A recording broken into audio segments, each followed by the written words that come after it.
Continuando nossa lei de execução penal, agora da remissão, o artigo 126. O condenado que cumpre pena em regime fechado ou semiaberto poderá remir por trabalho ou estudo parte do tempo da execução da pena. Detalhes. Condenado que tem remissão. Lembrando que o preso provisório pode trabalhar. O trabalho do preso provisório é facultativo e somente pode ser no interior da unidade prisional. Facultativo. O condenado é obrigatório o trabalho de acordo com as suas aptidões, né? Guardar esse detalhe, é obrigatório. E ele pode remir em duas circunstâncias. Trabalho e estudo, esses dois, ele tem remissão. Parágrafo 1º. A contagem de tempo referida no caput será em razão de, primeiro então, estudo, 12 horas. A cada 12 horas de estudo, o preso tem direito a um dia de pena remido, desde que essas 12 horas estejam divididas em 3 dias distintos. Então, geralmente, é 4 horas um dia, 4 no outro, 4 no outro. 4 na segunda, 4 na terça, 4 na quarta-feira. Então, ele ganha um dia na remissão, um dia de pena remido, um dia de menos de pena a pagar. Um dia de pena para cada 3 dias trabalhados. Ele trabalhou 3 dias, ele também ganhou mais um dia de pena, entendeu? 12 horas de estudo, dividido em 3 dias e 3 dias trabalhados. Então, é tranquilo essa questão. Parágrafo 2º. Essas atividades de estudo a que se refere o parágrafo 1º desse artigo poderão ser desenvolvidas de forma presencial ou por metodologia de ensino à distância e deverão ser certificadas pelas autoridades educacionais competentes dos cursos frequentados. Então, essas atividades, elas podem ser presencial, na própria unidade, ou podem ser à distância. Hoje a educação à distância, a faculdade à distância, há cursos que você faz pela internet. Então, podem ser à distância. E quem vai cientificar, avaliar, certificar a presença, certificar todo o currículo, se foi completo o currículo do detento. Então, serão essas autoridades educacionais que vão cientificar dessas questões. Parágrafo 3º. Para fins de acumulação dos casos de remissão, as horas diárias de trabalho e de estudo serão definidas de forma a se compatibilizarem. O preso trabalha na unidade prisional, então, e ele quer estudar também. Ele pode, mas essa carga horária de trabalho e de estudo tem que ser compatível. Deve ser compatível para que possa acumular a remissão do estudo com a do trabalho. Então, se o preso conseguir trabalhar todo dia e estudar todo dia, a cada 3 dias ele vai ganhar 2 dias remido da sua pena.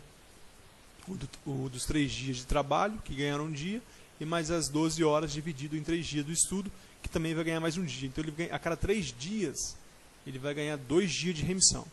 Então, mas deve compatibilizar os horários. Parágrafo 4º. O preso impossibilitado por acidente de prosseguir no trabalho ou nos estudos continuará a beneficiar-se com a remissão.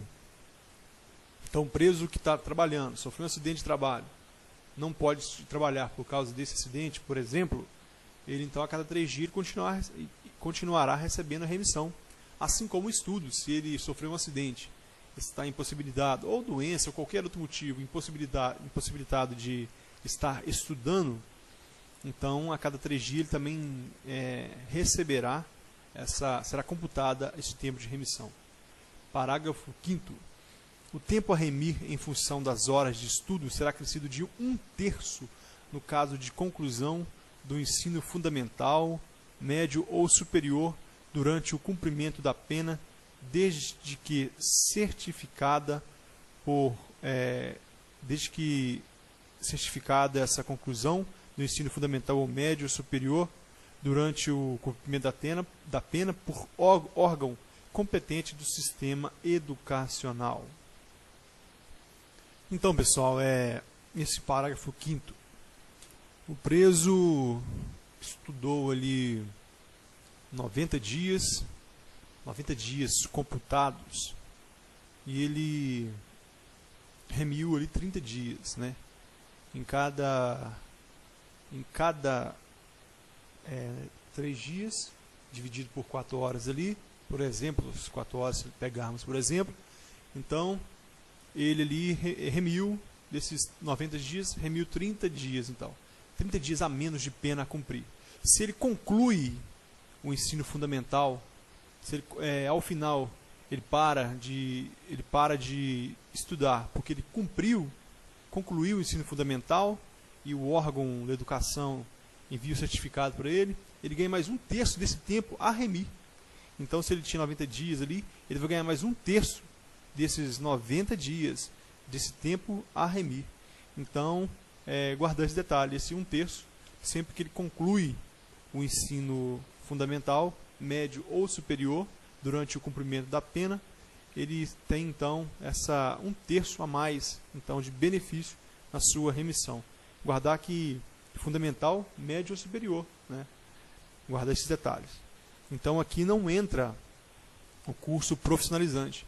Então, se uma banca examinadora quiser acrescentar nesse artigo aí o curso profissionalizante também, ele não vai ter remissão ali por diploma de curso profissionalizante, somente por fundamental, médio e superior, que o sistema de educação, no caso, geralmente a Secretaria de Educação do Estado, vai emitir o certificado para ele.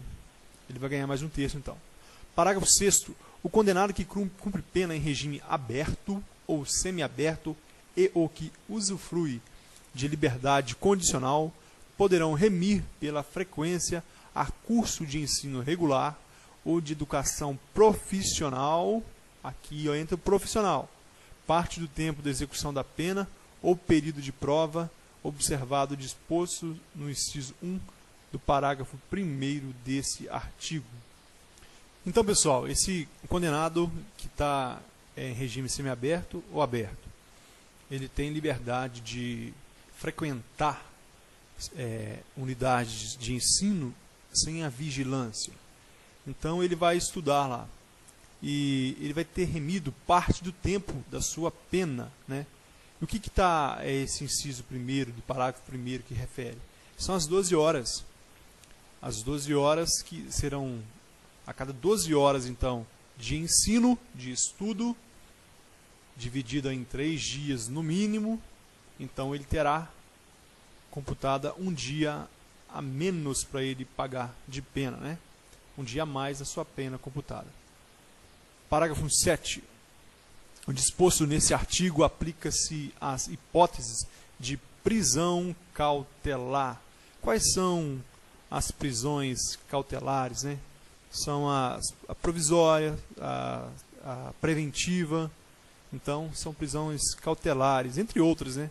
Então, todas as prisões cautelares também, então, se aplicam nesses casos também. Só que um detalhe no caso de prisão cautelar, deve ser prisão cautelar com status de condenação.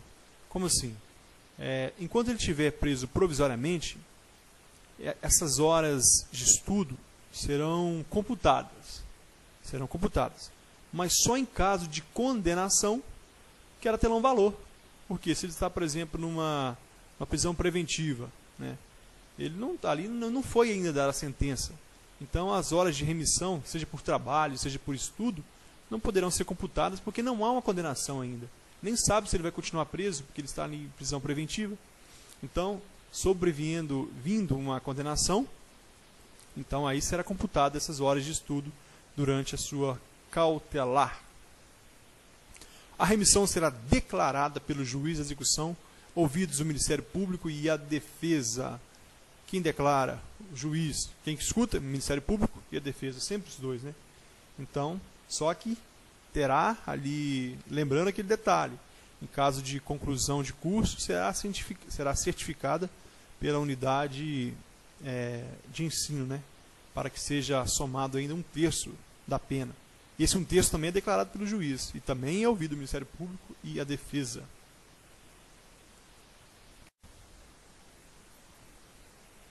Artigo 127.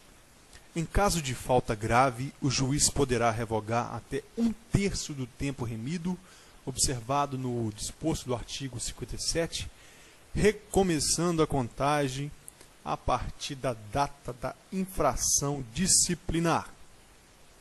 Detalhes. Em caso de falta grave, o juiz pode revogar até 1/3 do tempo remido. Quem está estudando aí por matéria antiga ou por apostilas antigas, cuidado, isso é de 2011. Antigamente o juiz podia revogar todo o tempo remido. Hoje o juiz pode revogar até 1/3 do tempo remido, né? Atendendo aos reclames da Defensoria Pública e dos advogados. Então, 1/3 desse tempo que já foi remido, ele pode revogar e recomeçar uma nova contagem a partir da infração disciplinar, se o preso continuar trabalhando ou estudando, é lógico, né? Artigo 128. O tempo remido será computado como pena cumprida para todos os efeitos. Então, para progressão, para concessão de livramento condicional, para saída temporária, para todos os efeitos, esse tempo de pena cumprida será computado. Artigo 129. A autoridade administrativa encaminhará mensalmente ao juízo da execução cópia do registro de todos os condenados que estejam trabalhando ou estudando, com a informação dos dias de trabalho ou das horas de frequência escolar ou de atividade de ensino de cada um deles. Então, mensal. Todo mês o diretor do presídio, por exemplo, a autoridade administrativa, vai encaminhar ao juiz da execução cópia de todos os nomes de todos os condenados que estão trabalhando, para que o juiz possa fazer, atualizando o cálculo da pena, para que não, por exemplo, um preso, vamos supor que fique 5, 6 meses sem enviar aquilo para o juiz. Pode ser que nesse período, de acordo com a remissão, o preso já tenha condição, já tenha o tempo, né, de pena, já tem o tempo de pena pago, então já tem direito à liberdade. Então deve ser encaminhado mensalmente para o juiz.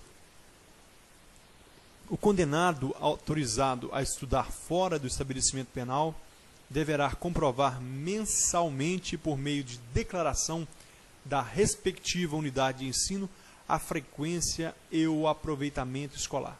Vamos supor que o preso esteja estudando em uma faculdade particular e está em semiaberto e tem esse direito.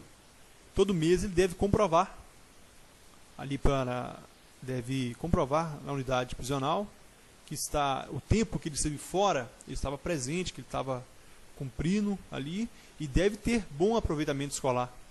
Interessante esse detalhe, o preso não pode simplesmente estar ali, por exemplo, sem ter o intuito de estudar. Ele tem que ter aproveitamento ali também, porque senão ele pode não receber a remissão, né? Parágrafo 2º. O condenado dar-se-á a relação dos seus dias remidos ao condenado, né? Será dada a ele a relação, ele terá em mãos os dias que foi remido da sua pena. Artigo 130. Constitui crime do artigo 299 do Código Penal declarar ou atestar falsamente prestação de serviço para fim de instruir pedido de remissão. Um diretor de uma escola, de uma faculdade, por exemplo, fornece ao preso que estuda nessa escola um atestado falso. Ele faltou várias vezes, por motivos diversos, mas o diretor dessa unidade escolar aí de ensino, por medo ou por má índole, ele dá atestado falso ali de que o preso estava frequentando mesmo as aulas. Então ele incorre nesse crime aí do artigo 99 do Código Penal. Penal.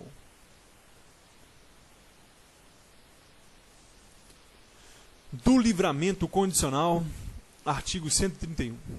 O livramento condicional poderá ser concedido pelo juiz da execução, presentes os requisitos do artigo 83, incisos e parágrafo único do Código Penal, ouvidos o Ministério Público e o Conselho Penitenciário. Esse artigo fala das condições do livramento condicional, né? Então, o que nós devemos guardar aqui para a nossa prova? Quem que concede o livramento condicional? O juiz da execução, né? E quem que vai ouvir? O Ministério Público e o Conselho Penitenciário. Aqui, pessoal, não é o defensor. Aqui que será o Ministério Público e o Conselho Penitenciário. Então, o Conselho Penitenciário, lembrando que ele é um órgão, né? Ele é um órgão daqueles que nós estudamos, os órgãos da estrutura penitenciária, desde o Conselho Nacional de Política Penitenciária até as unidades prisionais, toda aquela hierarquia que nós vimos nos primeiros vídeos. Então, aqui, quem vai ser ouvido no livramento condicional? Ministério Público e o Conselho Penitenciário. Quem que concede? O juiz da execução, né? Artigo 132. Deferido o pedido, o juiz especificará as condições a que fica subordinado o livramento. Aqui eu não falei, não citei em cima do artigo 83 os detalhes do Código Penal, porque elas estão aqui. Parágrafo 1º. Serão sempre impostas ao liberado condicional as obrigações seguintes. Letra A. Obter ocupação lícita dentro de prazo razoável, se for apto para o trabalho. A lei não fala que esse prazo razoável, se é uma semana, se é um mês. Guardemos, então, prazo razoável, né? Se ele for apto ao trabalho, se ele não for um deficiente, que não tiver condições de trabalhar, ou problemas de saúde grave, se for apto, ele deve obter ocupação lícita. Saiu da unidade prisional, está lá um ano desempregado, então cuidado, ele pode ter a condicional revogada. B.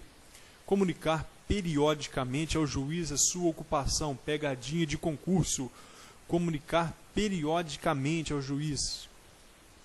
Não é quinzenal, não é mensal, é periodicamente. O juiz irá determinar qual será esse período. C.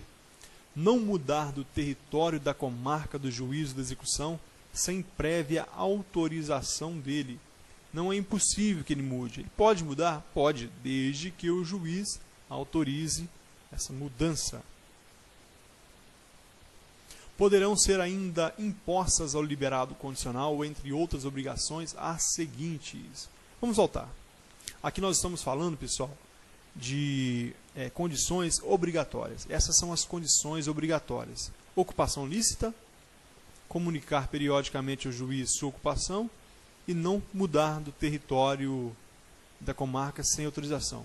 Essas são as obrigações, essas são as condições obrigatórias. Agora nós vamos falar ainda das condicionais, das condições facultativas. Por que facultativas? Porque faculta ao juiz decidir, né? Então pode ser imposta, não será impostas, não são obrigatórias essa aqui, mas podem ser. Letra A. Mudar de residência sem comunicação ao juiz e autoridade incumbida da observação cautelar de proteção. Então vamos lá. O preso mora na cidade de Nova Lima. E lá em Nova Lima, vamos supor que tem a comarca de Nova Lima, tem a unidade prisional em Nova Lima. O preso, então, ele saiu, livramento condicional, e mora em Nova Lima. Ele muda para a mesma cidade. Pode, sem comunicar ao juiz? Pode, se o juiz não colocou essa condição, porque essa condição é facultativa. O que é obrigatório, ele não pode mudar do território da comarca. Letra C, não mudar do território. Essas são as condições obrigatórias. Aqui não, aqui são condições facultativas. Então, se o juiz impor essa condição, aí sim, e ele descumpriu, então pode revogar a a condicional. Recolher-se à habitação em hora fixada. Pessoal, não vamos confundir livramento condicional com saída temporária de 7 dias e nem com regime aberto. Regime aberto tem condição, tem horário fixado para se recolher. Saída temporária de 7 dias tem um horário fixado para recolher. Agora, livramento condicional é facultativo ao juiz determinar uma hora fixada. Se o juiz não fixou, então ele não terá livramento condicional revogado. Letra C. Não frequentar determinados lugares. Outra condição também que é facultada ao juiz. Artigo 133. Se for permitido ao liberado residir fora da comarca do juízo da execução, remeter-se-á cópia da sentença do livramento ao juízo do lugar para onde se houver transferido e à autoridade incumbida da observação cautelar de proteção. Então, pessoal, atenção. Se o preso foi transferido para outra comarca, a comarca de origem irá enviar, então, para a comarca que ele foi morar, toda a papelada, toda a cópia da sentença do livramento, né? E também a autoridade incumbida de observação cautelar e de proteção, né? Vamos supor que naquela comarca o patronato, né? O patronato que tem essa função, também a assistência social, será encaminhada a elas para que elas possam ter um controle da condicional desse determinado preso. Artigo 134. O liberado será advertido da obrigação de apresentar-se imediatamente às autoridades referidas no artigo anterior.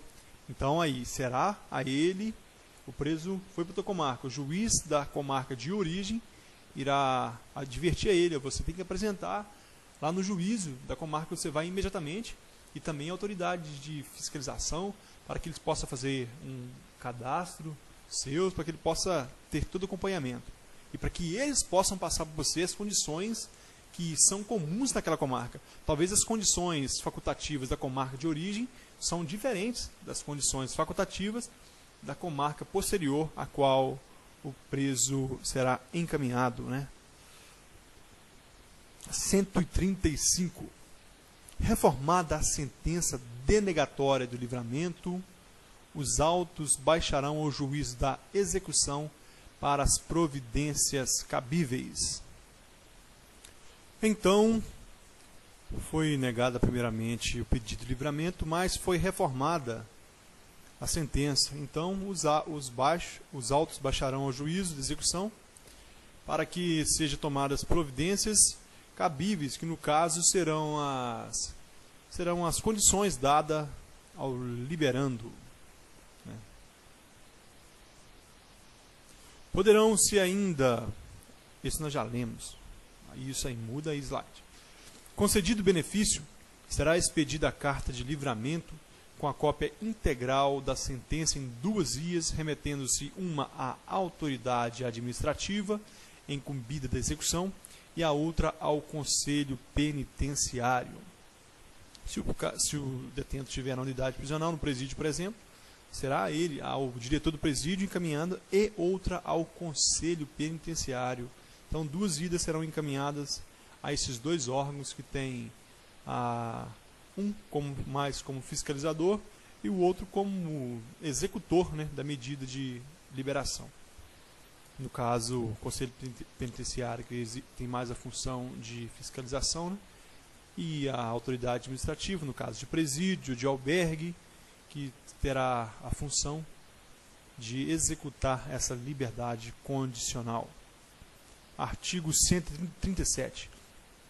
A cerimônia do livramento condicional será realizada solenemente no dia marcado pelo presidente do Conselho Penitenciário, no estabelecimento onde está sendo cumprida a pena, observando o seguinte: 1.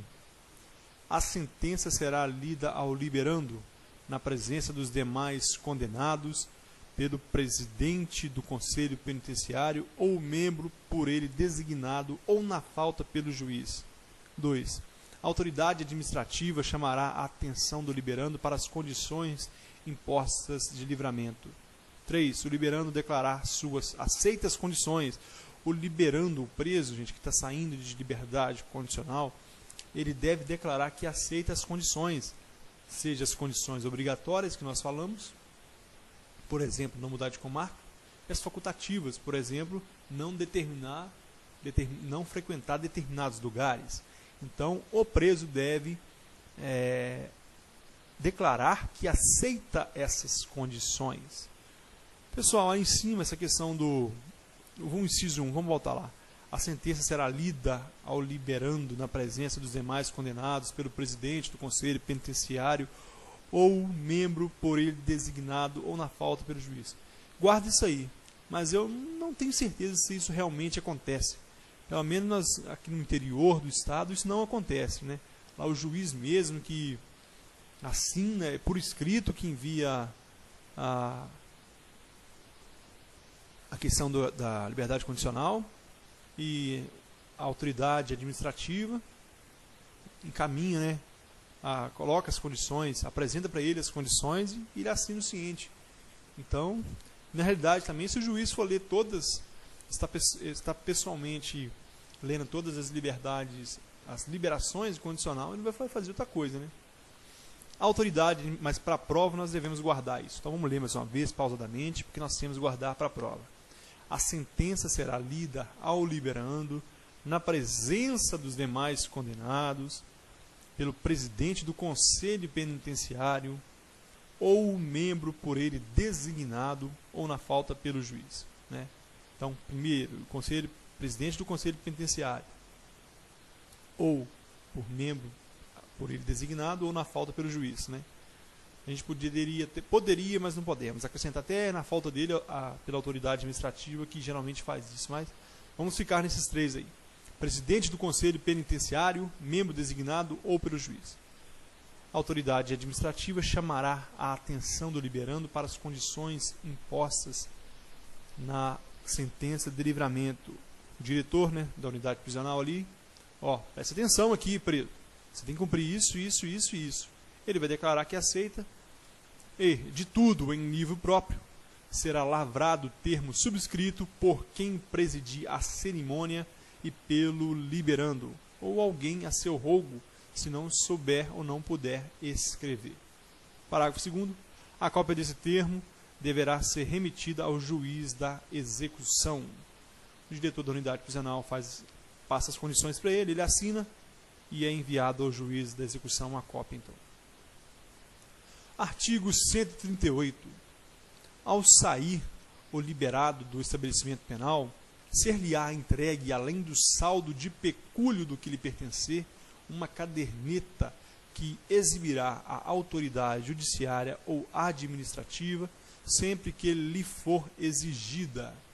A gente vai ver logo após que na falta dessa caderneta, um salvo-conduto é necessário. A caderneta conterá a identificação do liberado, o texto impresso do presente capítulo, esse capítulo do termo de livramento condicional e as condições impostas. Então, a caderneta do liberando, né? Na falta da caderneta, será entregue ao liberado um salvo-conduto em que constem as condições do livramento, podendo substituir-se a ficha de identificação ou seu retrato pela descrição dos sinais que possam identificá-lo. Geralmente não é entregue caderneta nenhuma não, pessoal. Geralmente é entregue um salvo-conduto ao preso. Ao preso não, ao liberando. Porque, principalmente unidades menores, eles são conhecidos. A polícia conhece, só de ver sabe quem é. Então, viu fora do presídio, vai ser abordado. Então, se não tiver com salvo-conduto, pode ser levado, conduzido até, e dar um trabalho danado até identificar que ele está de livramento condicional. Então, ele sai com salvo-conduto. Parágrafo 3º. Na caderneta e no salvo-conduto deverá haver espaço para consignar-se o cumprimento das condições referidas no artigo 132 dessa lei.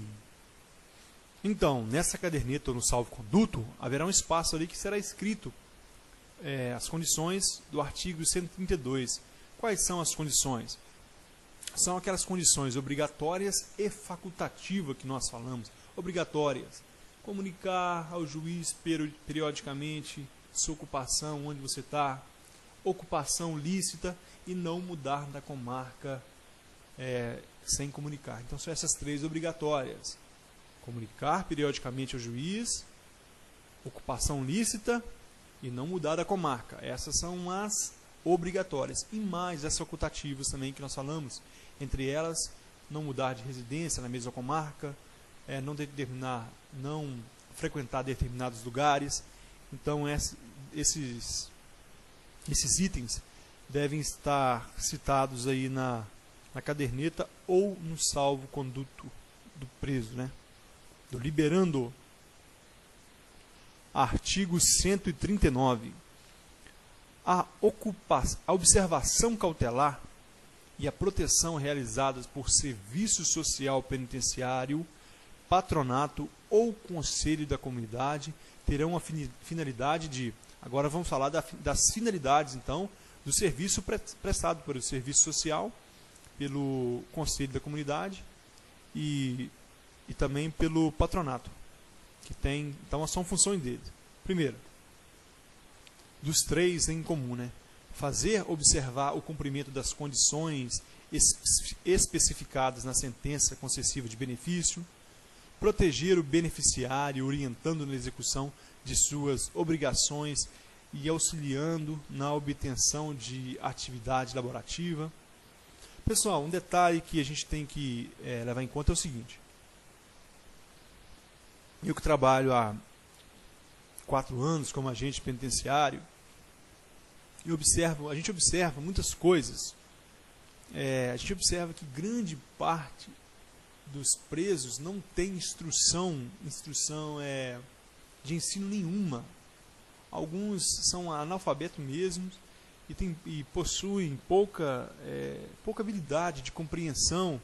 Então você fala para ele: você não pode fazer isso, você não pode fazer isso, você não pode fazer aquilo, e ele não memoriza, ele não consegue compreender. Então o serviço social penitenciário, o patronato e o conselho da comunidade tem uma função muito importante, então, de orientar, que mesmo com as condições que foram apresentadas para ele, muitas vezes ele não tem capacidade de abstrair aquilo, Então, o conselho e esses serviços, ele tem essa finalidade de auxiliar esses presos, Parágrafo único. A entidade encarregada de observação cautelar e da proteção do liberado apresentará relatório ao Conselho Penitenciário para efeito de representação previstas no artigo 143 e 144 desta lei. Então, pessoal, esse parágrafo único, o que está dizendo para a gente? Ele está dizendo o seguinte, que a entidade que foi encarregada de observar, vamos supor então que o conselho da comunidade ficou incumbido de acompanhar esse liberado. Então, ele vai enviar relatório ao Conselho Penitenciário para efeito da representação prevista no artigo 143 e 144. Nós veremos a seguir que o artigo 143 e 144 falam da revogação da liberdade condicional. Então, quando for revogada a liberdade condicional por descumprimento das condições, então essa entidade encarregada de observação vai enviar esse relatório ao Conselho Penitenciário. Artigo 140. A revogação do livramento condicional dar-se-á nas hipóteses previstas do artigo 86 e 87 do Código Penal.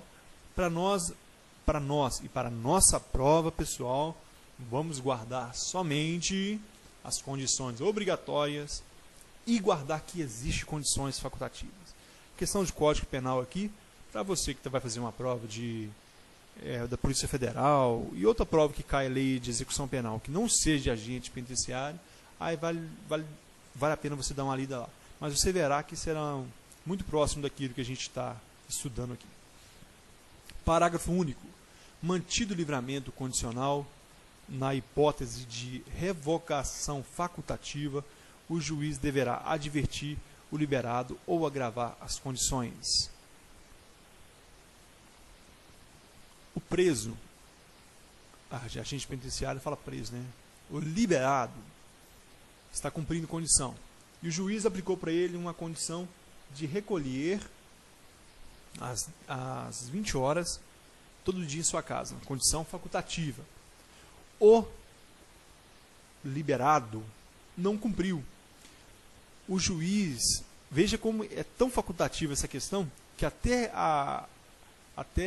a sanção é facultativa. O juiz, então, tem a faculdade de revogar a sua liberdade condicional ou somente advertir. Então, se o juiz, no caso como esse de revogação facultativa, o juiz, então, não quiser revogar a liberdade condicional dele, não quiser prender esse cara, o juiz pode, a próxima você vai preso, hein? Ou agravar as condições. A partir de agora você vai ficar às 20 horas, não. A partir de hoje, às 18 horas dentro de casa. O juiz pode agravar as condições, então, desse liberado. Artigo 141. Se a revogação for mantida por infração penal anterior à vigência do livramento, computar-se-á como tempo de cumprimento da pena o período de prova, sendo permitida para concessão de novo livramento a soma do tempo das duas penas. Então, pessoal, atenção nesse detalhe. Questão certa na prova, certa mesmo. Um preso cometeu... vamos supor que antes de ser preso, o cidadão foi preso por tráfico de drogas. Só que antes dessa prisão por tráfico, ele havia cometido um homicídio anterior. Estava respondendo em liberdade. Estava sendo investigado. Não havia saído a condenação ainda por homicídio, mas saiu a condenação do tráfico de drogas. Então esse cara foi preso por tráfico de drogas, aguardando a condenação ou não do homicídio, né? Só que ele cumpre essa pena por tráfico de drogas e ele então está em liberdade condicional. Ele está em liberdade condicional, mas ainda não saiu aquela pena do homicídio, o primeiro crime. Ele está em liberdade condicional do tráfico. Então o que acontece? Durante essa liberdade condicional, sai a sentença de condenação daquele homicídio. O que acontece? Será revogada a liberdade condicional. Então ele vai preso, porque saiu a condenação. Mas o que acontece? O período que ele cumpriu de livramento condicional, será somado como tempo cumprido já da outra pena. Então as duas penas serão somadas ali. E esse tempo que ele ficou livre não será perdido.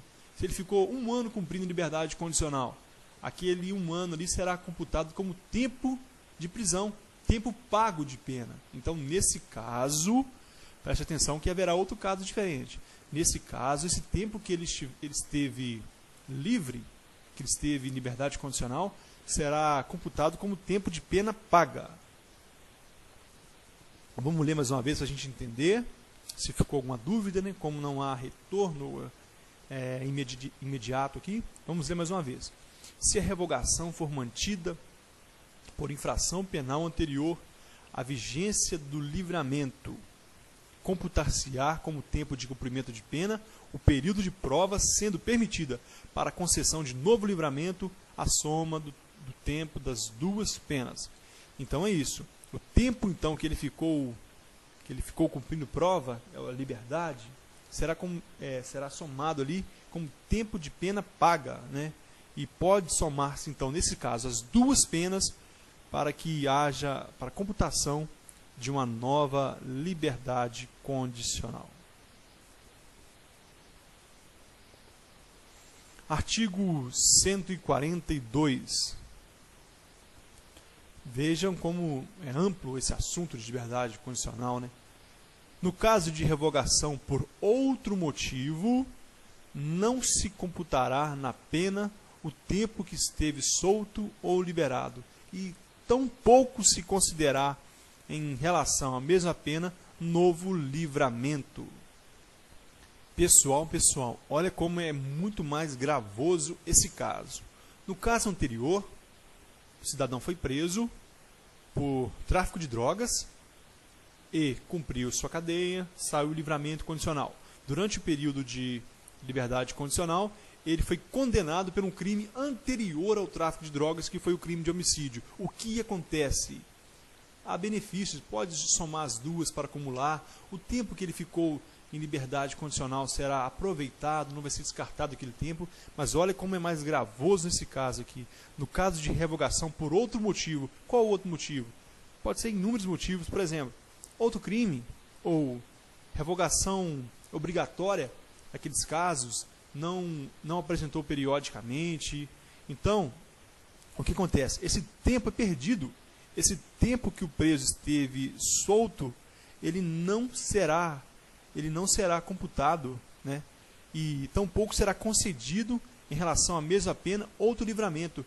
E além de não ser computado na sua pena esse preso, esse tempo que ele esteve solto, ele não vai poder sair em liberdade condicional mais durante o tempo que estiver cumprindo essa pena.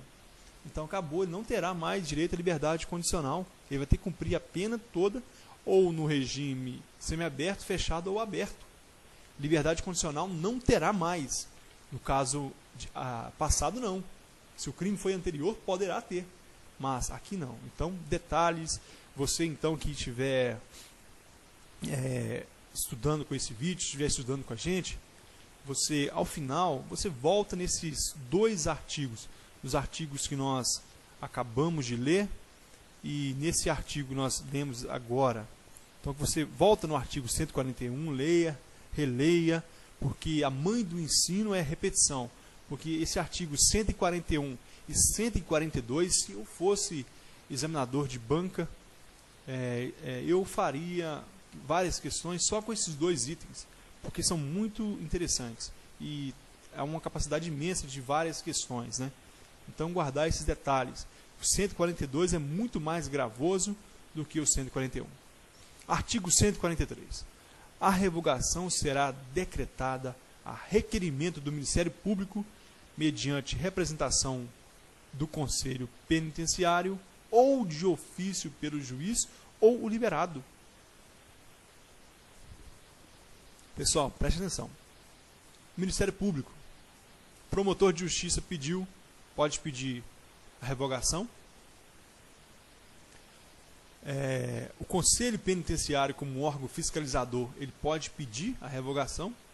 O juiz pode perceber que o preso, que o liberado não cumpriu as condições e pode, de ofício, revogar.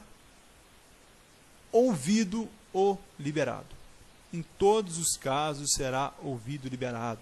Em todas as vezes, seja a requerimento do Ministério Público, seja por representação do Conselho Penitenciário, ou seja de ofício pelo juiz. O que acontece? O liberado deve ser ouvido. É assegurada ampla defesa no caso de revogação de liberdade condicional.